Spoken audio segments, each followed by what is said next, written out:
Hello everyone, this is my Dilmar Vlog. Welcome back to YouTube channel. Good morning guys, happy Sunday today. Andito po ko ngayon sa isang lugar na tinatambayan ko guys. Ayun guys may mensahe lang po ako guys sa mga kababayan natin ngayon na kunting mensahe lang.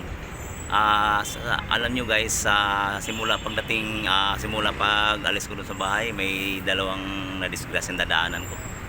Matindi ganyan disgrasya. Ikwento ko sa inyo guys, yung isa tinanong ko, driver nakabunggo sa motor. Boss, bakit na bunggo mo yan boss? Kinapos daw talaga siya sa Kinapos daw talaga siya sa preno. Kaya inabot ang motor. Kaya yun guys, kaya tayong mga laman ng kalsada, mga motorista, siguro guys, papayo ko sa inyo, huwag na tayo mag-iingat. Kasi pag nag-iingat, nabubunggo din naman tayo. Siya totoo yun guys, kaya huwag na tayo mag-ingat. Basta ang importante guys, may payo ko sa inyo. Number 1 talaga yan guys, tatawag sa taas, Panginoon. O bago tayo umalis, pagbaba ng pintuan huwag kalimutan magdasal at mag-side of cross talaga tayo. Kaya yan ang pinaka-the-best guide. Kaya yung ginagawa ko sa araw-araw. Kaya guys, alam nyo, sa totoo lang, yung isa tanong ko na naman, motor, binunggo niyang motor.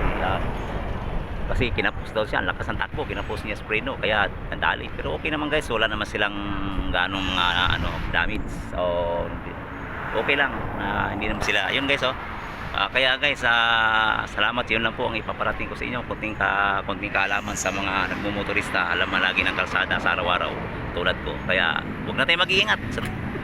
Mag-iingat ka, ganun pa rin, mabungko ka rin naman di ba guys? Kaya guys, yan lang po, hanggang dito lang po mensahe ko sa inyo. Salamat po sa lahat. Happy Sunday sa mga all the people, all group sa aking yan po, mapapayo ko sa inyo. Ingat, huwag na lang tayo mag-ingat siguro lagi. Ayan, hanggang dito na lang guys. Salamat. Thank you for watching my video. This is my Dilmar Vlog once again. Bye bye.